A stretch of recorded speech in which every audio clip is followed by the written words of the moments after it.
Hello everybody and welcome back to the weekly horoscope for the 9th of February to the 15th of February. So Valentine's Day is coming up this week on the 14th, and we also have pretty big transit happening, which is Saturn re-entering Aries. I'm going to stay there till 2028.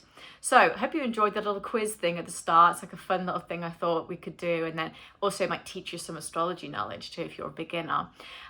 So I'm going to talk about the main topics of the week and some of my ideas, and then we'll talk about the actual horoscope for your rising sign. You can watch for your sun and moon, but it's better to watch for your rising sign because it's more accurate, and we should be really watching for our rising signs if we know it, and we can.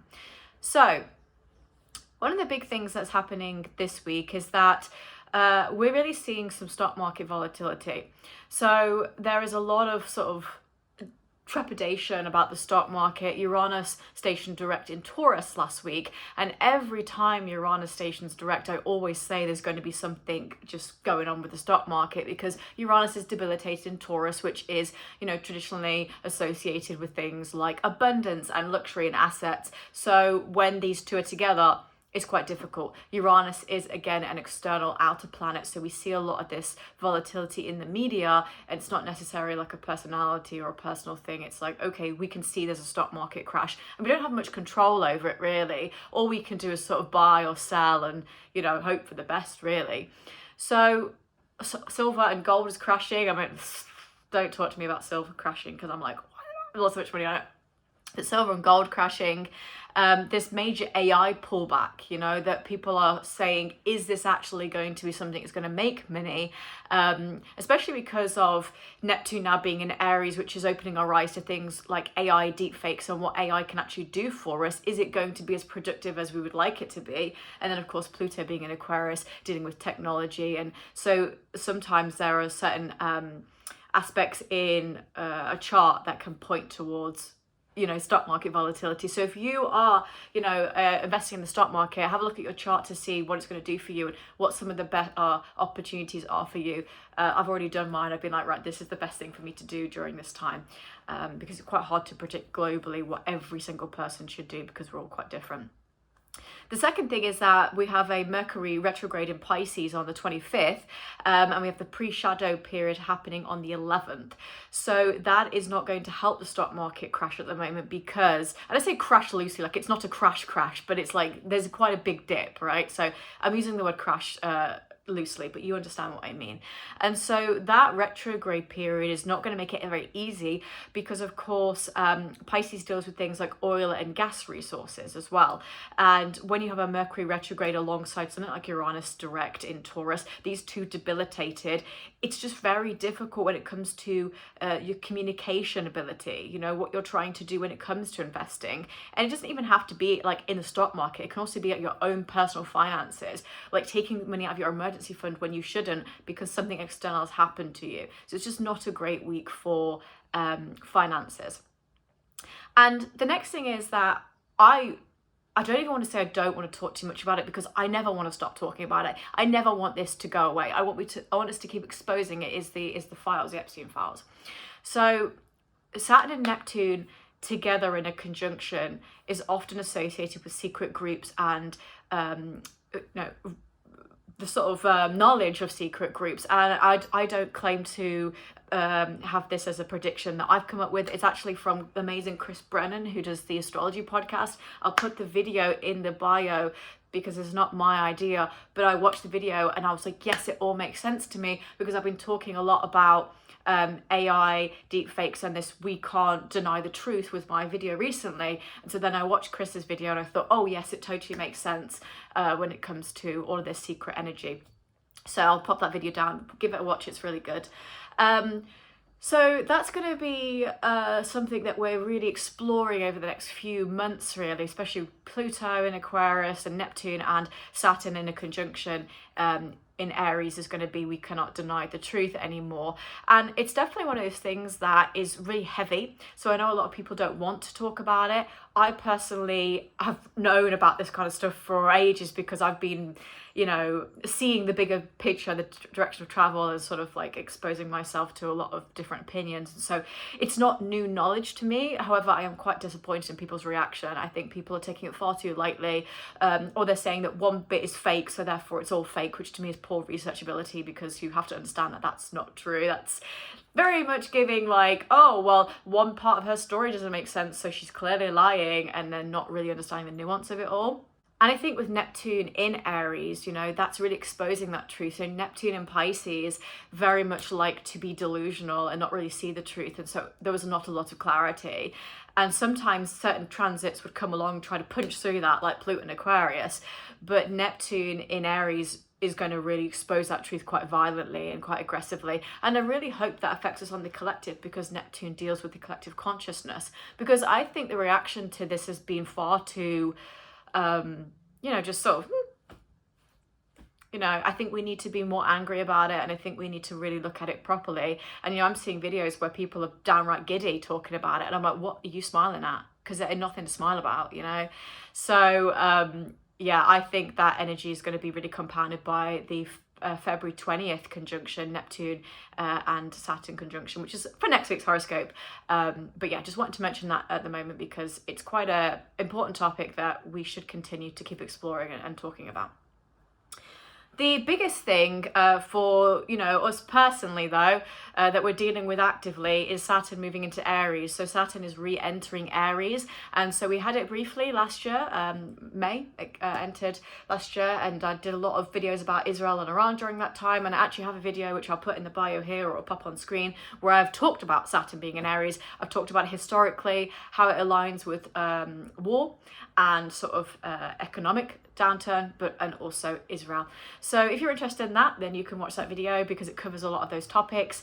And also I think it does cover what it will mean for your sign a little bit. But I'm going to go really in depth in this video about what Saturn means for you through the houses. And if you are experiencing your Saturn return because you have Saturn in Aries natally, it's not something to worry about. I'm going to do a separate video about that, but I'm Saturn ruled. I've just had my Saturn return, and I'll tell you that it's going to affect everybody differently. It's about a time of commitment and getting real, so don't be too worried about that. Generally, Saturn is both a clarifier and a punisher. Some people would say, oh, it only clarifies, it's not there to punish you. I think it's there to do both, but again, punishment doesn't always have to be so extreme, you know. You can get a smack on the wrist, or you can get like a, you know, so it varies in punishment. And also Saturn rules time, so sometimes it can feel like Chinese water torture, waiting to get what you want or waiting to get that clarity. And Saturn is, to me, very insecure, because it worries about wasting time, so it doesn't like to have fun. So really what you need to be able to do with Saturn being in Aries, because Aries is quite fun in my opinion, I think it rules things like the sex drive, so it likes to seek pleasure. And so Saturn can be very insecure, very restricted, quite conservative, one might say. And so when it's in Aries, again, these two don't go well together. It's like the granddad in that film Holes, where it's like, just keep digging, boy. And then Aries is like, but I'm tired, grandpa. That's what it's like. These two are just debilitated, doesn't go too well. So we have quite a lot of debilitation this week, with Saturn being in Aries, Mercury being in Pisces, and then also Uranus being in Taurus. So yeah, a little bit of energy that just doesn't feel quite right. So we might all as a collective feel slightly off kilter, one foot on the floor, one foot off. I also just wanted to mention, it was very interesting that I talked in a previous video about 2 weeks ago with Neptune moving into the 7th house for the UK, and they've just signed, or they've just kind of like reiterated their connection and their friendship with China, because I talked about how there would be some kind of disillusionment, or maybe even understanding of who their friends were, but it's the house of open enemies, so it can be very obvious when someone's playing you. So it'd be very interesting to see how that plays out. I don't really know enough about it. I've not done enough research to really put a full opinion on it, but I just thought I'd mention it because it does align to my prediction about, you know, having a big superpower being your friend, and then it's like, are they really your friend, you know? So let's go into what this means for your rising sign, and let's start with Aries. So if you're in Aries rising, then February 10th, Venus enters Pisces in your 12th house. So Venus is exalted in Pisces. She really likes to be there. In the 12th house, it's very compassionate. It's very good for self-love and fantastic for manifesting, so close to Valentine's Day. So really love if you do want to manifest. But it is also a house in which Venus in Pisces can be very delusional. I wouldn't say obsessive, but maybe not seeing the red flags or being easily manipulated. So just have your eyes a little bit more open than you would normally. February 13th, of course, Saturn enters Aries. If you have Saturn in Aries natally, this is your Saturn return. I'm going to do a separate video on that. But Saturn in Aries in the first house is going to really reshape you from the inside out. It's going to deal with your goals, your identity, your physical body and your appearance, but also, you know, really taking the charge of your life, you know, the reins of your life. And that can deal with things like confidence, you know, it takes things away from your life that's not stable and really asks you to evaluate how strong and how, I don't want to keep using the word stable. Let's try to expand my vocabulary a bit more. How sturdy, you know, the ground is for you, the foundation of your life is. And so you will feel pressure here and you will feel delay. Saturn constricts, but it does add a little bit of pressure. And so things might take longer to come to you during this time. Or you might compare yourself to others and think, why they're getting things that I'm not, because Saturn rules time. So it feels like everything's on a delay. Or you may feel like you're being forced to perhaps do things that you don't really want to do because, well, if I don't really know what to do. It's kind of like having something at your neck, a kind of entrapment. And it commonly brings this very heavy sense of responsibility and reliability to you, often a bit more serious or stoic. So you're not like shit to smile about, basically, like a little bit more serious. But also it helps you to get rid of all the clutter in your life. Maybe even physically, but also mentally, like getting rid of that clutter so that you are focusing on what is simple and what you can just sort of start rooting out and commit to. So being more intentional, simplifying, you know, it's very easy to be complex. It's actually quite difficult to be simple. So because the first house deals with the physical body, this can come with constriction and vitality. So you could feel very physically tired, you know, a bit of fatigue, a bit of stiffness as well. So really, really important to strength train during this time and get your mobility working. So everything is flowing because, again, it's inside out. So we need to flow with this particular transit. And your basic health needs to be reviewed. So if you're like, you know, if you're in the UK like me, right, and we've just had no sun for about a whole month, check the vitamin D levels, right? Just small little things. What's your iron like? Put your eye down and see what your iron's like. And also focus on how you're feeling in your body too, because Saturn can constrict that area. You might also feel some insecurity about your appearance and your weight, for example. And again, that can push you to do something about it, or it can push you to start experiencing more self-love. Depends on what you want and who you are. Again, it's not none of my business, really. So if you start working on that and you're focusing on your goals and you simplify, this can be a really, really rewarding transit for you. February 15th, the Sun in Aquarius in the 11th house is squaring Uranus and Taurus in the 2nd house. So a bit of a power struggle with a group of people or a friend over something about money or your kind of values. Maybe something is just not working here. There could be a clash of values when it comes to like stubbornness. It's like you're not understanding what I'm trying to get across here. And I think really the moral of this particular day is that if you think that you're right and they're wrong, it's going to be an agree to disagree type of thing, because I think with Saturn being in Aries in your first house, you just don't really have the momentum to start picking fights where you just don't need to be picking fights, basically. If you are a Taurus, then February 10th, Venus enters Pisces in your 11th house, bringing a lot of harmony and compassion to friendships, working with others. And this is also very harmonious for networking as well, especially if you're trying to appeal to somebody's kind of, emotions, being like, oh, I can do this for you. And emotionally, it's going to be easier for you. You might also want to make sure that you're not being easily manipulated during this time with friends, because you know, on February 15th, I'll actually go into this, the Sun in Aquarius in the 10th house is squaring Uranus and Taurus in your first house. So there's a bit of stubbornness with authority or with some kind of mentor, client, that kind of thing.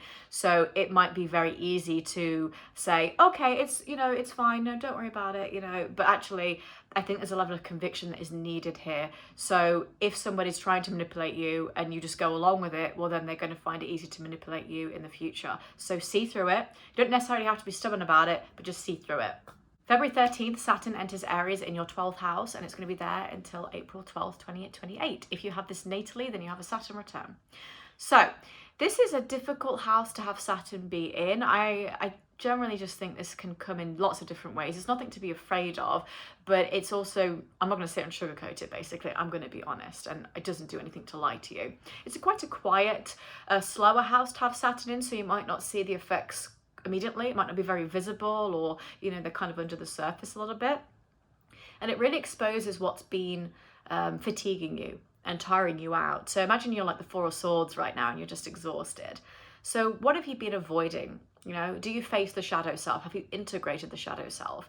And where is your life shaped by this overwhelming darkness or isolation, fear, and exhaustion? And, you know, what are the bad habits that you currently have as well? So it's really getting to assess all that kind of darkness, really. And that's because this 12th house is a very spiritual house, but it deals with things like confinement and hidden enemies and a bit of sort of unraveling energy.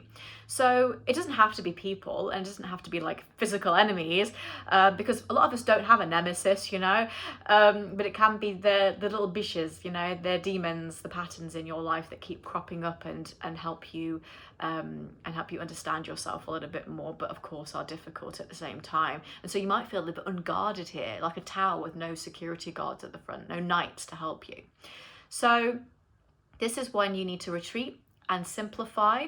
If you have Aries energy in your chart as well, like an Aries placement, like an Aries sun, for example, then you definitely need to simplify. You need to protect your energy, because something like Saturn in the 12th house doesn't really care about protecting your divine energy, whereas Jupiter would be like giving you divine spiritual protection. Saturn doesn't really care about that. It wants you to be unguarded so that you can protect yourself, because if there's no white knight to protect you, you have to start learning how to fight yourself. And this is why it's not a bad thing. It's because it's getting you to be really powerful in that regard. So there is fatigue and sensitivity, a little bit more stress. In the 12th house, you might have some more vivid dreams, or maybe even dealing with a bit of insomnia, actually, and also a sense that your nervous system really needs attention. So if you are feeling anxiety or extra stress, really pay attention to that, because it can sort of get worse. It's also a period where you're dealing with, you know, resentment, or the ghosts of Christmas past is what I call it. And, you know, trying to figure out what they're teaching you as well. And that is Saturn's way. Saturn is a teacher. It is trying to give you a lesson. It's always a harsh lesson, but it's trying to give you that lesson in regard. Because, you know, Saturn is, they call it Big Daddy Saturn for a reason, because Saturn is not trying to like make you depressed and like, I don't want you to be, you know what I mean? Saturn's really just like the very tough father that is giving you tough love, like the coach dad who's like, I love my son, but he's got to be the best. And I'm Saturn ruled, so I can really speak on this, and that's just Saturn's way. So during this time, more meditation, structure, prayer, journaling, a very, very consistent sleep routine is really going to be important. Making sure that you're not getting addicted to things, so cutting out anything that you would get overly addicted to, even things like, you know, I have a bit of a drink here, a bit of a drink there. Well, if you're someone who's got an addictive personality, just be mindful of those kinds of things, because Saturn can exploit it. It wants to exploit things. And then also learning how to end those difficult cycles as well. So it doesn't really sound like the most exciting time for you. But I think with Chiron moving into Taurus in your first house this year, alongside this energy, it's really about stamping out all of that energy for good, dealing with the demons head on and literally grabbing them like Dementors out of Harry Potter and, you know what I mean, like cut the head off the snake, and then dealing with much lighter, exciting energy as we get into the future. If you are a Gemini, then February 10th, Venus enters Pisces in the 10th house. So this is going to be very lovely for career. It gives you a lot of harmony and compassion, especially if you're trying to appeal to someone's emotions like a boss and be like, you know what, I've been working here for like 5 years, so, you know, and I have always been really good to you, and kind of going on that vein. But it's also really good to make sure that you are focusing on that and not being uber logical with this particular transit. February the 15th, I'm going back in time because I just want to talk about this transit before I talk about Saturn. But February 15th, the Sun in Aquarius in the 9th house is squaring Uranus and Taurus in the 12th house. So there is a real sense of power struggle, and you might feel that you just want to run for the hills. There is also this kind of like triggered energy. It's like, you're being stubborn, you're triggering me. So just be careful about your mental health on this day. So going back in time, February 13th, Saturn enters Aries, and that's going to be in your 11th house. It's going to be there until April 12th, 2028. So quite some time, but it's not like this is going to be whipping you across the rocks every day. It depends on, you know, the aspects as it goes through the degrees. So for you with the 11th house, that's going to deal with community, friendships, networking, and also your long-term goals and sort of wish fulfillment. So Saturn will refine that social world, so your friends and the groups of people around you, and also sort of, in a way, put it through a straw and narrow it. So you might feel like you don't want to have superficial conversations, you know, when people are saying, oh, how's the weather? And you're like, but look at the files, you know, you're really not interested in, you know, casual here, there and everywhere, flaky and flighty relationships. You want something that is consistent, loyal, I'll wait for that train to go by, sorry, and supportive. So this is where friendships can have endings, and it's where, you know, it might be there's distance, there's also a sense that you're maybe a friend of convenience, or there's gossip and it's like not too good. But again, if someone's taking 6 months to reply to you, because Saturn deals with delay, then we don't want a friendship like that, do we? We want someone who's consistent, and, you know, it's very much about quality over quantity with this transit. So it shows you getting more serious about where you belong, your soul tribe, who you want around you, and what kind of future you are building when it comes to the people around you. Because there's a phrase, birds of a feather flock together, and if you are, you know, a culmination or even amalgamation of the people you have around you, then you need to pick the people around you very carefully.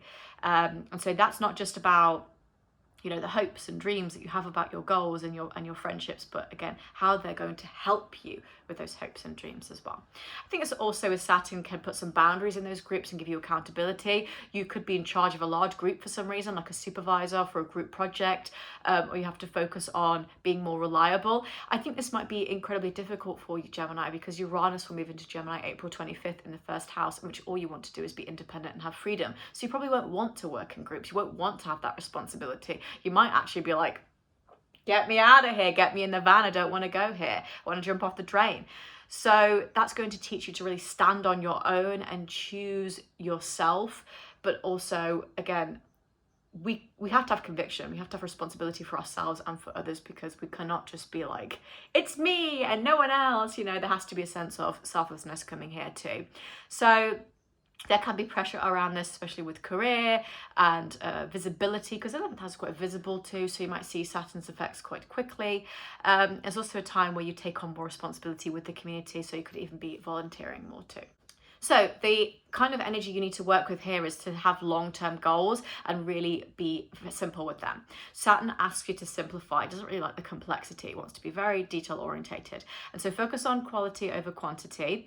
Focus on picking the right types of friendships and the right types of networking. And you can trust your intuition in that regard as well. You also want to focus on a schedule and only have 3 or 4 big projects. Don't have lots of tiny little projects that you're unlikely to finish. Focus on the big projects that you really enjoy doing, and then you can actually form discipline from that, which is what Saturn likes to do. If you are a Cancer, then February 10th, Venus enters Pisces in the 9th house. So this is much more a self-love type of energy. Venus is exalted in Pisces. She loves to be there. It's very compassionate, quite gentle actually. And so in the 9th house, really good for self-love, more of that spiritual love that we give to ourselves. Doesn't mean that you can't give love to others, especially during Valentine's Day, but it's very obsessed with the meaning of things, you know, the why. You know, when someone says, oh, you know, I like you, and you're like, yes, but do you like me? And they're like, well, I just said I like you. And then you're like, yeah, but the meaning of it, do you like me? Do you like me, you know? Do you want to mate with me? That kind of thing. So that's actually a Supergirl reference. I would never say, do you want to mate with me? Any Supergirl fans, you'll know the reference to that, when she's like, you don't want to mate with me, do you? And he's like, because his first language is not English. So there you go. February 15th, Sun in Aquarius in the 8th house is squaring Uranus and Taurus in the 11th house. Maybe a little bit of stubborn energy with a friendship, and it really feels like you can't speak your truth here. You're repressed for some reason because of the Sun being in the 8th house.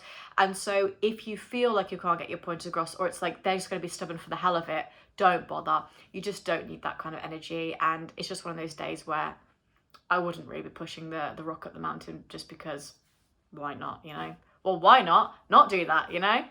February 13th, I'm going back in time here, Saturn enters Aries in your 10th house, and it's going to be there until April the 12th.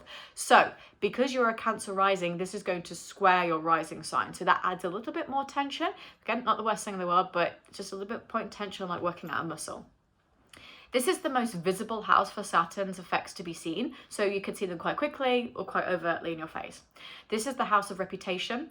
career direction, responsibility, sort of your public persona, and your responsibility with things like parents and children. If you're retired or you're unemployed, don't worry when I talk about career, just trying to apply it to what you're doing in life now. Projects that you're working on. You know, if you have children, if you have, slightly older parents that might need looking after and you have to be responsible for them, for example. This can also be the sort of demand for your own maturity, because again, everything that you do, every self-development task is affected by the world and what you're putting out there.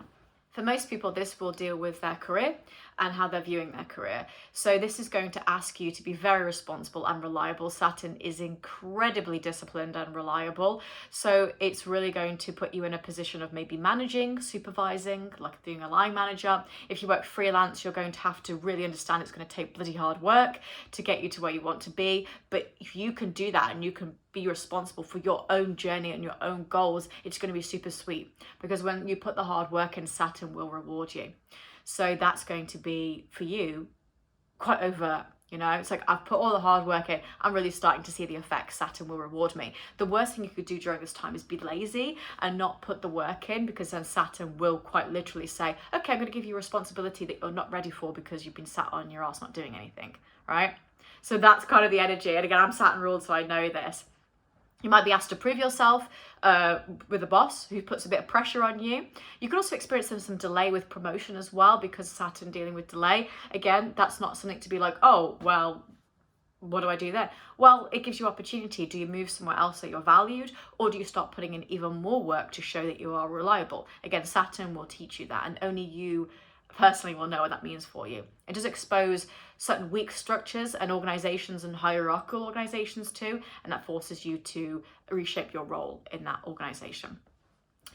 Generally, leadership, ambition, and authority are the main themes of this transit, and it can require you to go back and train for work, like get a qualification, but also it can connect you to the themes of being very effective and strategic. So whereas something like Saturn in Pisces is more sort of like, let me listen to my intuition. This is like, let me actually look at the details and the facts, and it's much more logical.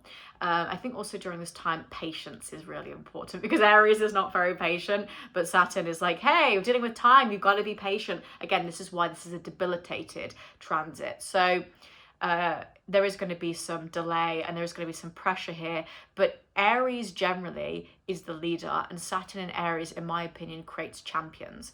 So in the 10th house, this can create a champion mindset, and I think that can be fantastic. But also don't seek validation, because that's not what we need right now.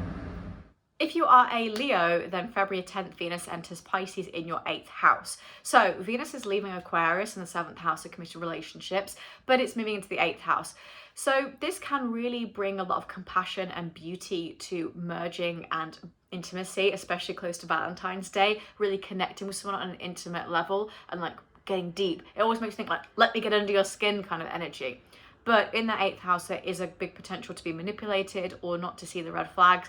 And in Pisces particularly, be a little bit overly obsessive. So just be mindful that you're not getting too carried away here. February the 15th, the Sun in Aquarius in the 7th house is squaring Uranus and Taurus in the 10th house, which is a big day for a power struggle with an authority figure or a parent. And a relationship, or for example, something like a boss and a client, and it's just like there's a lot of stubbornness. So for example, say your boss wants you to move ahead with a project, but a client that you're working with on that project doesn't want to. It's like, oh, I can't change the minds of either of them, what do I do? So it can translate in various ways like that. February 13th, Saturn enters Aries in the 9th house. So yes, it leaves your 8th house, and that is something to be celebrated, Leo. So Saturn is going to move into the 9th house, and it's going to be there until April 12th, 2028. But don't worry too much, because it takes time to work through the degrees, as you well know. So the 9th house is the after effects. So the 8th house is all about the ending, the looking into the void and it looking right back at me. And the 9th house very much deals with the after effects, like the funeral, the what do we do now, the I feel empty, what's my purpose now? And so everything becomes more religious, you know? So for example, if you lose somebody, afterwards, it feels like where do I go from here? So the ninth house very much deals with the theme of where do I go from here? It's quite sobering house, actually. It clarifies things, and also Saturn is a clarifier too. So you will get clarity from this particular transit. It really tests what you believe in. That can be religious beliefs as well, but it can also be the beliefs you have around yourself, so the affirmations you have around certain themes. And with that, it also opens up your worldview. The only issue here is that Saturn constricts and Jupiter expands, and Jupiter rules the ninth house. So that's a mix between looking at the horizon and saying, okay, this is the hope and dream, and then sort of being pulled back and saying, whoa, whoa, whoa, we're not going there just yet. You've got to focus on this. So there's still a little bit of work to do here. You might find that you're very dissatisfied with life. You get very disillusioned. You can also start demanding the truth from others because there's a certain weight here that is really bothering you. It's like, why do I feel like there's a lie? Or even the truth around, the unanswered manifestations and prayers that you have that can manifest in, grief almost. There's a lack mindset coming through in this particular house as well. So I think I would also focus on looking at that. This is asking you to focus on the hypocrisy around you, like those who are manipulating you, the institutions and structures that don't make sense anymore. When a teacher just disappoints you, or a mentor, or a parent, or something just doesn't make sense to you anymore, or you're like, I used to believe in karma, but I'm not so sure anymore because no one around me ever got karma, that kind of thing. And so it is a bit of a taking the glasses off and like after everything being like, okay, this is what I'm doing. But the good thing about the ninth house is we do get closer to hope. So it is more hopeful. It is a house of devotion. So you need to devote yourself to something, a belief system, yourself, a project, a meaning, a thing that you can do that changes the world. Whatever it is something you need to focus on. Because if you don't, that can manifest in like revelations that bring paranoia, a spiritual awakening that is particularly volatile. And so you need guidance and you need understanding in this house. You could even go back to school and learn something, or again, it could be the opposite. You're completely disillusioned by school and you drop out and have a gap year or something. So this is going to manifest for everybody differently, but it's not a very performative house. It's a very meaningful spiritual house. And so the truth is going to be right in your face. So yeah, you've looked at the void and it's looked right back. Now it's understanding what the meaning is of the void. What was the symbolism of the void? If you are a Virgo, February 10th, Venus enters Pisces in your 7th house. So this is compassionate and wonderful, especially close to Valentine's Day. Venus is exalted in Pisces, so she loves to be there. The only thing I would say is that we do have a pre-shadow period for the Mercury retrograde in Pisces, February the 11th, and that's going to go all the way up to when Mercury stations retrograde on the 25th. So that means to me to focus more on action rather than words, because if you say I love you, it might not come across the right way, or you might not be able to get your words out properly. So it's much better to sort of give a gift or sort of have a physical touch rather than words. February 15th, Sun in Aquarius in the 6th house is squaring Uranus and Taurus in the 9th house. So there's a bit of a power struggle here with a co-worker, and it certainly feels like there's some kind of hidden meaning behind it, a lot of stubbornness. I would not spend time trying to figure out what the meaning is. It's no point, and it's a waste of your time. If there's stubbornness, say you're right, they're wrong, agree to disagree, vice versa. It's just not worth the uphill struggle. February 13th, Saturn enters Aries in your 8th house, and it's going to be there until April 12th, 2028. So you've had it in your 7th house, which has been quite difficult for relationships and maybe even, working in teams and who you can trust and whatnot. Now moving into the 8th house, and I know a lot of Virgo risings have been like, oh my God, I've got my shackles up, I don't know what this means. I'm not going to lie and say it's the most amazing transit, because it really isn't. But it's also going to translate differently for every single person, and so it doesn't cover all the themes. It can sometimes only cover certain themes. That's why it's really important to use a bit of logic and be like, well, if I don't have anything I could receive an inheritance from, then I'm probably not going to receive that. Do you know what I mean? So it's also about looking at your life circumstances. So the 8th house deals with, in my opinion, anxiety, fear, death, the shadow self, trauma, the taboo, sex and intimacy, inheritances. Oh my God, inheritances. Oh my God. Am I saying that right? Inheritances. Yes. Oh my God. I had a moment that I was like, oh, inheritances, taxes, debt and shared resources, and sort of the obligations that come through that. So that can be like child support and alimony, having to pay money for like medical costs. It can also be extra housing costs that you don't expect as well. Things that you just don't expect. So if this particular transit, Saturn is going to constrict and add a bit of weight here. It's going to try to get you to be very, very responsible. So in that regard, say you have a financial entanglement and you have some debt, Saturn's going to say we need to be very responsible and clear this debt because we don't want it getting any worse. So it could be for some of you just a bit of debt or a bit of money problems. For others, it's going to be more focused on looking after the family, or an actual literal death. Again, I don't want to say that to scare anybody, because why would I want to do that? But it is a house where those kinds of themes do translate a lot. It's just generally endings, a sort of personal transformation from an ending, and a chapter will close. Regardless of why it is in your life, a chapter will close. So a debt is paid, or a contract is signed, something is ended, right? And you get very tested during this time. You understand a lot about the ephemeral, the temporary, the impermanence of life, the mortality of a situation. And that becomes very hard to ignore when Saturn teaches you that. The biggest thing I would say here is to actually get really intimate with predictability. So imagine you've got the best case scenario for your life and the worst case scenario. Start looking at it from all angles. I'm big into manifestation, so I don't necessarily like telling people to do this, but with this transit, I think you must do it. Looking at the worst case scenario, then saying, how am I going to adapt to that? So for example, if you are scared or fearful of looking at the worst case scenario, Saturn's trying to get you to look at that, because if you don't, it will drop it right in your lap. So get very, very open and intimate with fear and the darkness, because the 8th house deals with that shadow self, the things that we are scared to say, the things that we don't really want to look at too much. And I think it adds a real sharpness to that fear as well. I hate that phrase, to conquer fear, you must become fear itself. Because what does that mean? But it's really about getting very close to fear and saying that actually it's not a scary thing. I shouldn't be scared of fear. That sounds oxymoronic. How can you not be scared of fear? But my point is, fear is only there. It only exists because we allow it to be, right? If I walk down an alleyway, I could be scared, but I'm not, because I choose not to be scared, right? Fear is something that comes from us, right? Fear is just it's created, right? It doesn't just exist there. The only things that we fear are generally things that are like primal, right? Anyway, I don't think my point's making sense here, but it's about getting close to fear. Anyway, after that little rant that made no sense, it's really about looking at fear and then not being at the mercy of it, right? You're not a victim to fear. Start living with strength. You're a warrior. You are strong, okay? So Saturn the 8th is going to get you to be very mature about that fear. And also just want to add, this is an element of trust and vulnerability as well. So getting very open and intimate with vulnerability and manipulation and just things that make you uncomfortable. Because when Saturn moves into the 9th house in 2028, it's going to be easier for you because you're more philosophical and spiritually aware of what all of this meant. If you are a Libra, then February 10th, your ruler Venus enters Pisces in the 6th house, bringing harmony to co-workers and working with others in a nice environment. It's also very good for looking at the give and take of your relationship, so mutual reciprocity, because Venus is exalted in Pisces. She really loves to be there. It's great to ask for favors in a more sort of, hey, will you do this for me? Because the 6th house deals with, helping others, and this is a very compassionate transit. February the 15th, Sun in Aquarius in the 5th house is squaring Uranus and Taurus in the 8th house.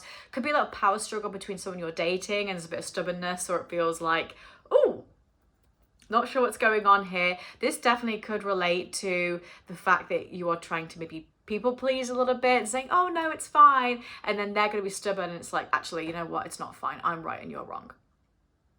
So just be mindful of that. February 13th is a biggie. Saturn enters Aries in your 7th house. So this is an opposition to your rising sign. If you have Saturn in Aries natally, then this is your Saturn return. So this is going to be taking place until April the 12th, 2028. So we had a bit of a sort of testing the waters of this last year, but it is going to be there fully for the next 2 years. So in the 7th house, that's going to affect sort of long-term commitments, relationships, marriage, divorce, that kind of thing, especially because Saturn constricts the people that we're working with, like long-term partnerships, contracts, but also open enemies as well. So we can really start to see who is giving us the evil eye and who we cannot trust. But also, Saturn brings clarity and seriousness. So if you have anything in your life, relationship-wise, it's very inconsistent or unstable, then Saturn's going to help you understand if you're being avoidant with that. A lot of Libra risings will see this in a sort of, I need to make a big decision. I need to get very responsible and reliable about making a big key decision in my life. Agreeing to something, It doesn't have to be physically contractual, but something where you're really committing. You're like, I am really committing to this energy. And because Aries in the 7th is going to bring a very sharp, direct energy here, there's a lot of power struggle, a lot of power dynamics here. So that's when you have to set your boundaries, because they become unavoidable if you don't. Saturn is about setting boundaries, quite literally, constricting boundaries put in place here. So conflict can be a little bit more difficult to deal with during this time, or anything that you've been trying to sort of, you know, pin behind the wallpaper, as the Dutch would say, will just come out. They'll just fall back down again. So people's true motives become very clear here. Manipulation is very obvious. People playing in your face. And again, because Neptune's also in Aries in that 7th house, it's very easy to decipher it on a spiritual level. You might even have something like a demanding client at work, or a relationship where it's just like, what's going on here? You could even find it difficult to buy a house with a partner during this transit. So it definitely tests you. It also highlights patterns in people-pleasing, tolerating disrespect for the sake of it, but also maturing you into somebody that can make big decisions for themselves, and that you're not trying to always rely on other people, choosing the right partners, the right collaborators, the right people to network with that respect you, that are consistent and are loyal. That's a really important word, loyal, because Saturn loves loyalty, and that who can handle that kind of energy. So I don't think for you it's a time to be very sort of fleeting and flighty. It's about getting very mature about your decisions and your commitments in relationships with people you're working with, your own commitments, but also choosing yourself, even though that might be a little bit hard. It's about choosing yourself and then aligning yourself with the right people during this transit. But I also do just want to add that if you're having trouble with a relationship right now and Saturn's about to go in your 7th house, it could either refine your relationship and you really recommit to each other, or it can be like something like a divorce or a breakup. Both are very viable options. It really just depends on the aspects in your chart and your life circumstances. If you are a Scorpio, then February the 10th, Venus enters Pisces in the 5th house. Love this transit. So Venus is exalted in Pisces. She rejoices in the 5th house. So this brings so much compassion and wonderful lovey-dovey energy for Valentine's Day, you know, sensual pleasures, dating, just general happiness. So if you're wanting to ask someone out for Valentine's Day, or, you know, have a really cute date, this is the time. February the 15th, the Sun in Aquarius in the 4th house is squaring Uranus and Taurus in the 7th house. So a bit of a power struggle here with a relationship and a family member, or something to do with your, like a home contractual agreement. Actually, I know a lot of Scorpios that are having this issue at the moment. So say you've signed something for like a rental agreement or a house, and then there's a bit of stubborn nature. It's like, well, you said you were going to sign that on Friday, and you're like, I did. And like, no, but you didn't. And you're like, yes, I did. So there's a little bit of a clash there. And then going back in time, February the 13th, Saturn enters Aries in the 6th house, and it is going to be there until April the 12th. So we have to get used to this. It doesn't mean that you're going to feel the effects of it every single day, but it is quite important. The 6th house deals with things like duty and labor. In traditional astrology, it's actually the house of slavery. So it's when we do things for others. It can also be physical health and illness, obligations to other people, the work environment, co-workers and responsibility, our day-to-day routines, you know, actually having a really rigid routine, animals and pets as well. But also looking at routines to us that are sustainable or clearly unsustainable when Saturn's there. So, for example, if you commute to work and it takes you 3 hours and you have to do that every day, that's going to be unsustainable, because it's going to affect both your physical and mental health, because you might be sat on a train or sat in the car with your back like that for 3 hours. You know, so it's things like that where you have to start assessing your routines. But also it's going to get you to understand whether you should be doing less or doing more. Because in the 6th house, it can also be that maybe my physical health is not great because I'm not doing enough. Maybe I've been eating poorly, and maybe I've been putting on a bit of weight, and actually maybe I need to lose a bit of weight. Maybe I need more mobility, right? So with Saturn in Aries in the 6th house particularly as well, it deals a lot with the head. So things like migraines and tension headaches from not sitting in the wrong way, like hunching over, because I do that a lot as well, like sitting up straight and having like that. But also things like the ocular, like having an ocular migraine. It will deal with issues like that, even anything from the neck going to the top of the spine. So you can have issues with the head during this time.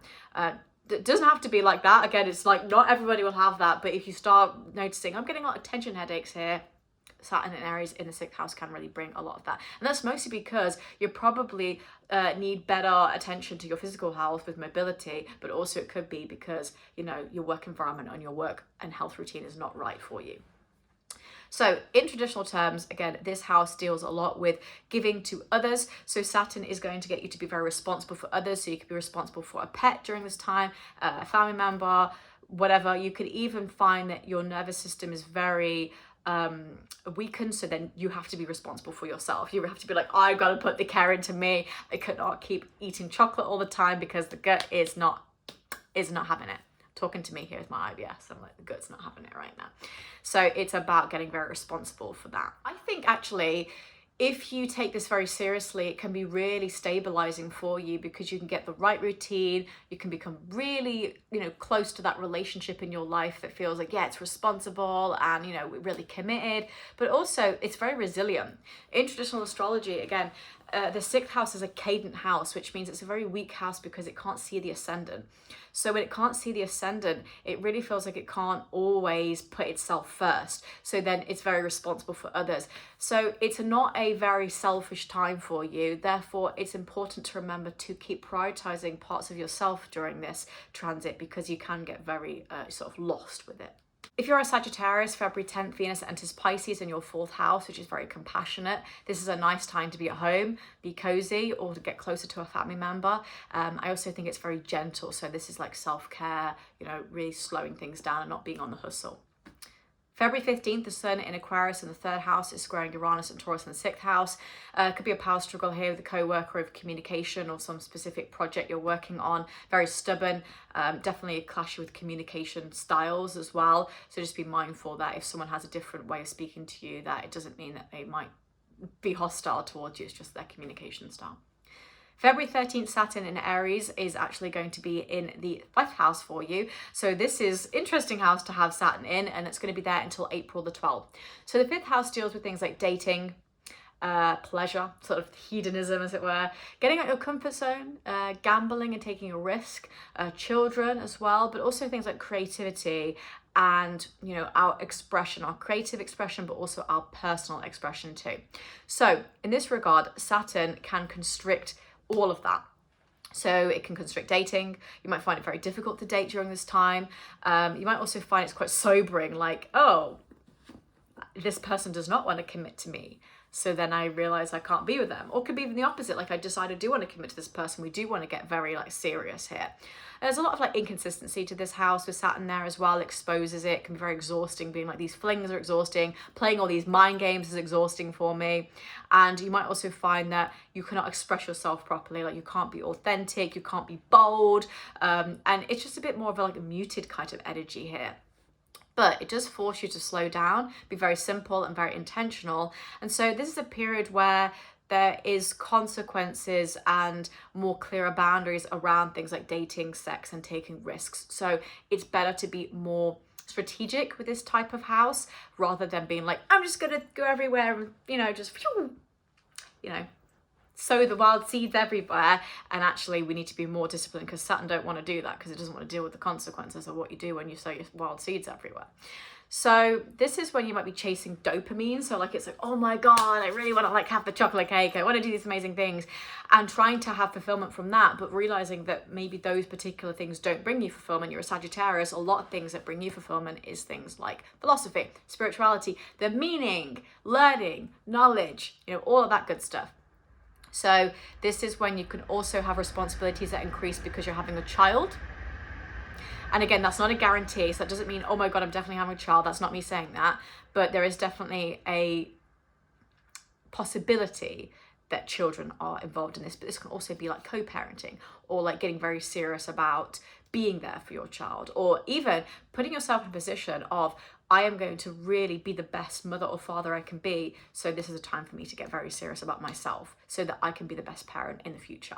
If you're an artist or a content creator, like a YouTuber or a performer or artist, dancer, whatever, then this can really add pressure to that, get you to be very serious about whether that's a particular career that you want to pursue, because of course those kinds of careers are more difficult to actually have stability from, and Saturn wants stability. So it can be a time where you're wondering if this is what you should be doing, or can I really make it out there in the world being a creative, being an artist.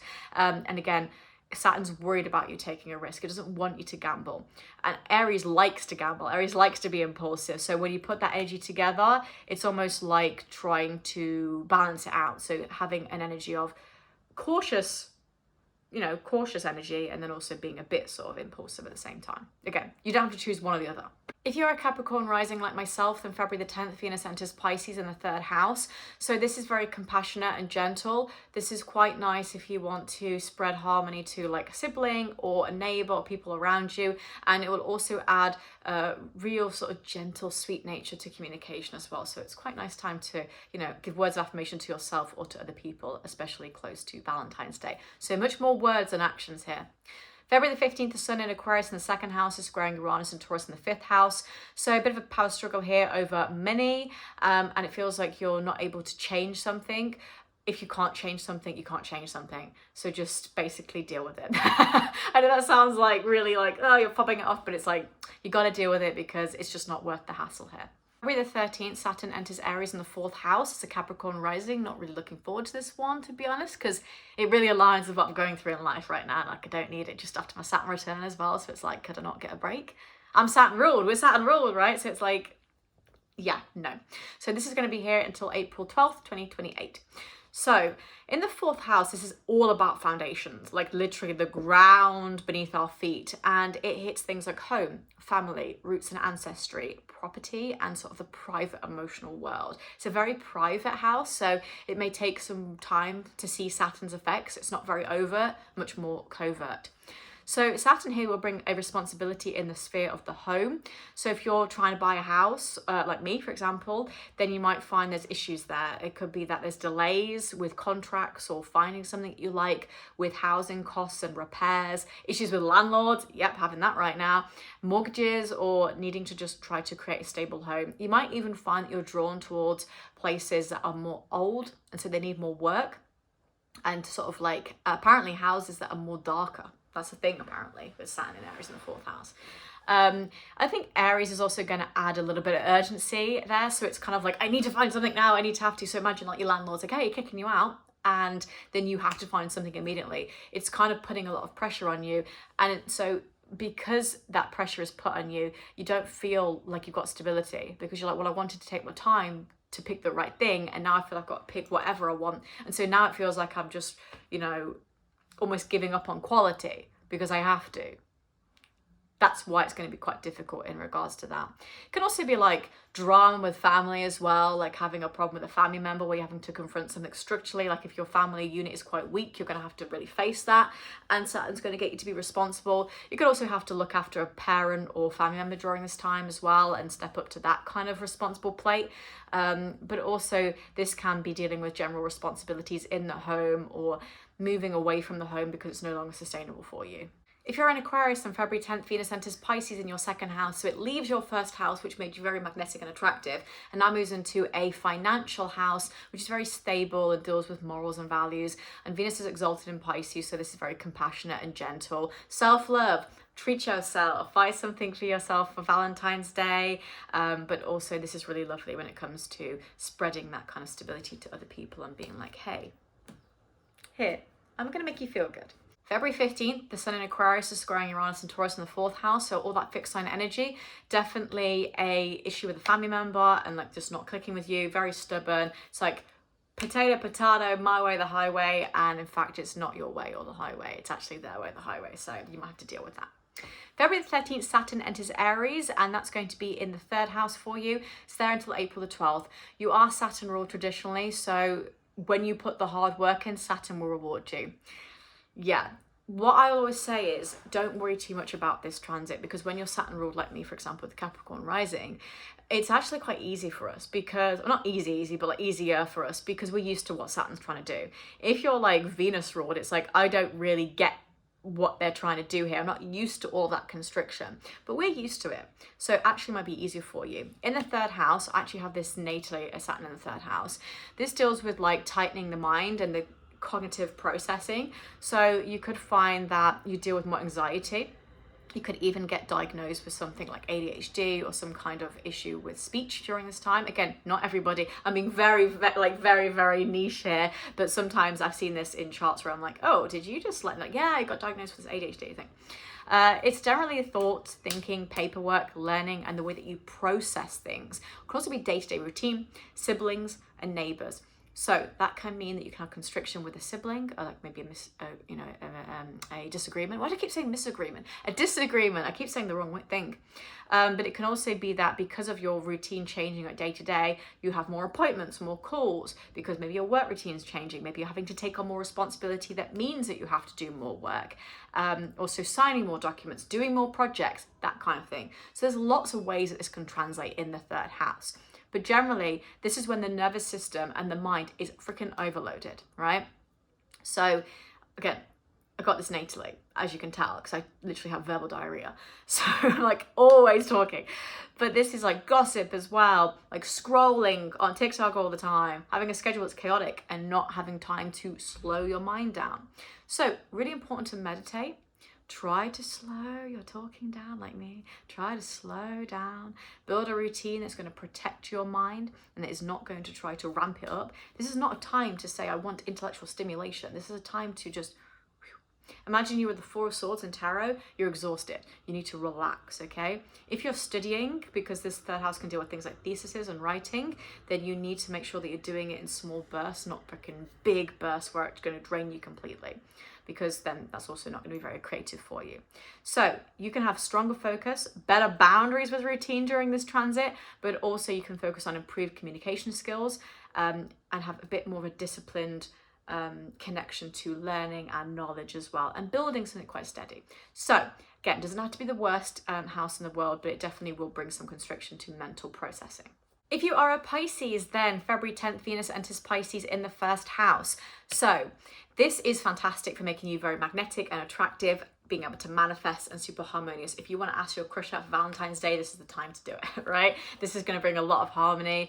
And also Venus is exalted in Pisces, so that's like double amazing energy for it being in your first house. So use this.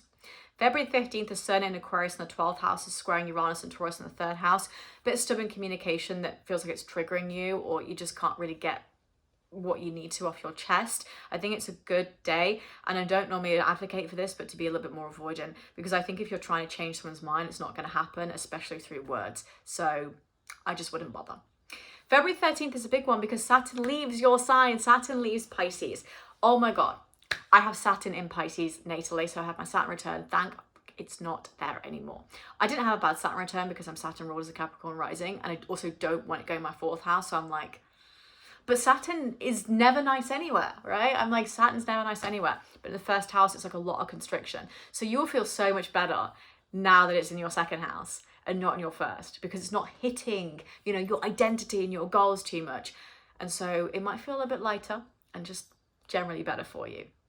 Also, I think it's important to mention that this is going to be here until April the 12th, 2028. So we do have a bit of time here. So now Saturn is touching the second house. This is going to be a very sort of fast-paced energy. The second house deals with survival and possessions, but also values, self-worth, stability, kind of like the roots of things.